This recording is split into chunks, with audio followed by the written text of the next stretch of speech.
Well, I'm a New Yorker, so I loved that part. But it also brings, it's one thing to be in a small town, which has its own sense of creepiness and, nowhere to run, nowhere to hide.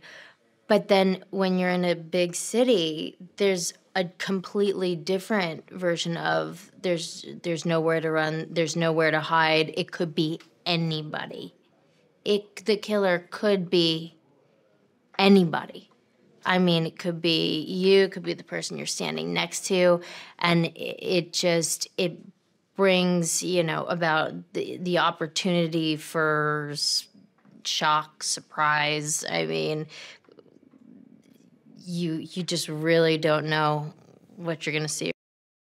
I've never been directed by two directors, but their transition between the two of them is so smooth. They know how to work together so well, and they've just brought us along for the ride. Oh my gosh. I've always been a fan of Dermot. Um, and I just knew I had no expectations. I just knew that, like, no matter what it was, I was gonna walk in a fan. I'm gonna walk out a fan. But he had me laughing so hard on the first day that I went outside during one of the breaks, and somebody wanted to take a picture, and I tried to smile, and my cheeks were shaking. Like, they were so exercised.